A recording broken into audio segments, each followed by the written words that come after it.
జీతం, ఎన్ఎంఆర్ల ప్రభుత్వ జీతం, గ్రీన్ అంబాసిడర్లకు 10,000 రూపాయల జీతం, వర్ధిల్లాలి పంచాయతీ కార్మికుల ఐక్యత, పంచాయతీ కార్మికుల ఐక్యత, పంచాయతీ కార్మికుల ఐక్యత అయ్యే వరకు, సమస్యల పరిష్కారం అయ్యే వరకు శ్రమని గుర్తించండి మహానుభావ, గుర్తించండి. పవన్ కళ్యాణ్ గారు మా శ్రమని, పవన్ కళ్యాణ్ గారు మా శ్రమని, పవన్ కళ్యాణ్ గారు మా శ్రమని, ఊళ్ళో గోపురాలే కాదు మా శ్రమని, ఊళ్ళో గోపురాల చుట్టూ జరగడమే కాదు మా శ్రమని, నువ్వే మాకు మంత్రిగా అపాయింట్మెంట్, మా యూనియన్కి అపాయింట్మెంట్, తిండి లేక పస్తులుంటున్నా మా యూనియన్కి అపాయింట్మెంట్, ఊళ్ళో గోపురాలే కాదు మా పంచాయతీ కార్మికుల మొర ఆలకించండి, ఊళ్ళో గోపురాలే కాదు మా మొర, ఊళ్ళో గోపురాల చుట్టూ జరగడమే కాదు మా మొర ఇప్పుడు వెళ్తారు. తమ సమస్యలు పరిష్కరించాలని పంచాయతీ కార్మికులు ఆందోళన బాటపట్టారు. ఉప ముఖ్యమంత్రి పవన్ కళ్యాణ్ బాధ్యతలు చేపట్టి ఇప్పుడు 9 నెలలు అవుతున్నా కానీ పంచాయతీ రంగ సమస్యలు ఎక్కడా కూడా పరిష్కారం కావట్లేదు. ఇప్పటికి వచ్చి కనీసం అపాయింట్మెంట్ కూడా ఇవ్వలేదు, మా సమస్యలు తెలుసుకోలేదని చెప్పి వాళ్ళంతా కూడా ఆరోపిస్తున్న పరిస్థితి. మనతో పాటు ఆ సంఘానికి సంబంధించిన రాష్ట్ర నేత ఉమామహేశ్వరరావు ఆయనతో మాట్లాడుతూ, సార్ ఏంటి, ఎందుకు ఆందోళన చేస్తున్నారు, ప్రధాన డిమాండ్స్ ఏంటి మీవి?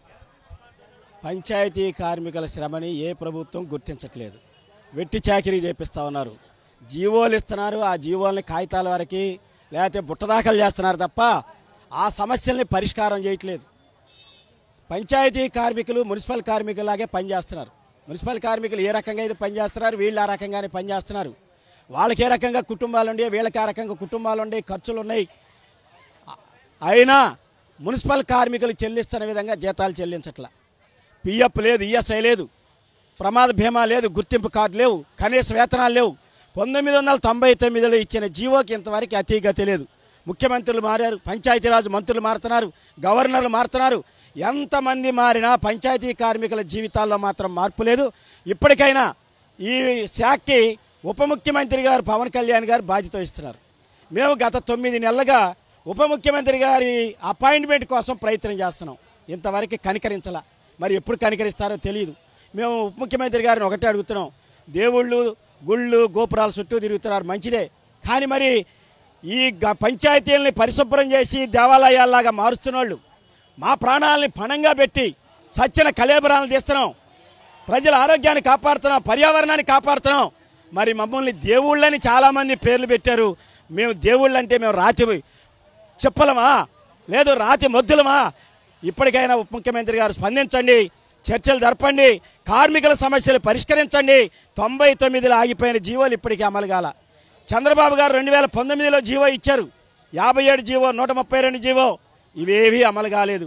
కాబట్టి కార్మికులకి ఒకే జీతం లేదు, భద్రత లేదు, పని గ్యారంటీ లేదు. జీతం అడిగితే, బకాయి జీతాలు అడిగితే పొట్ట మీద కొడుతున్నారు. పిఎఫ్ అడిగితే, ఈఎస్ఐ అడిగితే. ఎన్ని నెలలు బకాయిలు ఉన్నాయి పంచాయతీ వర్కర్స్ వేతనాలు? 4 నెలల నుండి 18 నెలల బకాయిలు ఉన్నాయి. అసలు ఇప్పుడు గ్రీన్ అంబాసిడర్లు ఉన్నారో పోయారో తెలియదు. మోడీ గారి ప్రభుత్వం స్వచ్ఛ భారత్ పేరుతో నిధులు ఇచ్చారు, ఆ నిధుల పేరుతో 6,000 రూపాయలు జీతం ఇచ్చారు. ఇప్పుడు 2023 అక్టోబర్ నుంచి కేంద్ర ప్రభుత్వం నిధులు ఆపేసింది. మీరు పని చేస్తే చేయండి, పోతే పొండి అన్నారు. డబ్బులు వచ్చినప్పుడు ఇస్తా ఉన్నారు. ఎన్ని నెలలు బకాయి ఉండాలి, ఎన్ని నెలలు పస్తులు పెట్టుకోవాలి, ఏ రకంగా ఎక్కడ తినొచ్చి పని చేయమంటారో ఈ మహానుభావులు చెప్పాలి పాలకులు. కాబట్టి గ్రీన్ అంబాసిడర్ల పరిస్థితే. తర్వాత ఎన్ఎంఆర్లు ఉన్నారు 700 మంది, వీళ్ళకి ప్రభుత్వం జీతం ఇవ్వాలి 142 జీవో ప్రకారం. కానీ ప్రభుత్వం జీతాలు ఇవ్వకుండా చేతులు నిలిపేసుకొని పంచాయతీల మీద నెట్టేస్తున్నారు. ఈ రకమైనటువంటి పద్ధతి కరెక్ట్ కాదు. ఈ వివక్ష పోవాలి. ఈ వివక్ష పోయే పాత్రలో మీరు కనుక ప్రభుత్వం ఆలోచించకపోతే రాబోయే రోజుల్లో. పవన్ కళ్యాణ్ అపాయింట్మెంట్ అడిగారు, కనీసం ఇవ్వలేదని చెప్తున్నారా? ఎన్నిసార్లు అపాయింట్మెంట్ కోసం ప్రయత్నించుంటారు? ఇప్పటికీ వాళ్ళ పిఏ గారిని అడగమంటున్నారు, పిఏ గారి కోసం ప్రయత్నం చేస్తున్నాం. అపాయింట్మెంట్ కోసం లెటర్ పెట్టమన్నారు, అర్జీ పెట్టాం, అర్జీ పెట్టినా అతీగతి లేదు. మెమోరాండం ఇచ్చొచ్చాం.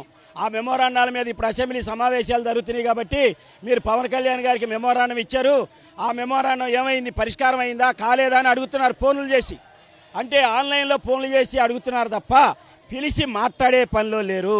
ఈ పంచాయతీ కార్మికులంతా దళితులు, గిరిజనులు, బీసీలు, మైనార్టీలకు సంబంధించిన అగ్రవర్ణాలకు సంబంధించిన పేదలు. అందుకే ప్రభుత్వాలు ఇంత నిర్లక్ష్యం చేస్తున్నాయి. ఈ నిర్లక్ష్యం ఇక చెల్లదు. రాబోయే రోజుల్లో మా సత్తా ఏందో చూపిస్తాం.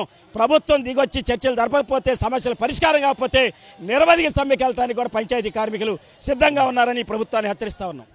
చెప్తున్నారు. ఇప్పటికే అనేక సార్లు మా సమస్యను ప్రభుత్వం దృష్టికి తీసుకెళ్లాలని ప్రయత్నించాము, కానీ ప్రభుత్వం స్పందించలేదు. ఉప ముఖ్యమంత్రి పవన్ కళ్యాణ్ ఈ శాఖకి మంత్రిగా ఉన్నారు, ఆయన కూడా స్పందించలేదు. కనీసం అపాయింట్మెంట్కు అడిగినా కానీ ఇప్పటికి వచ్చి స్పందించే పరిస్థితి అయితే కనిపిస్తుంది. మా సమస్యలు కనుక పరిష్కరించకపోతే ఖచ్చితంగా మేము ఆందోళన తీవ్రతరం చేస్తాం, అవసరమైతే సమ్మె బాట పడతామంటూ యూనియన్ నాయకులు హెచ్చరికలు అయితే జారీ చేస్తున్న పరిస్థితి కనిపిస్తుంది. కెమెరా పర్సన్ వంశీతో కలిసి సురేంద్ర, సాక్షి టీవీ, విజయవాడ నుంచి.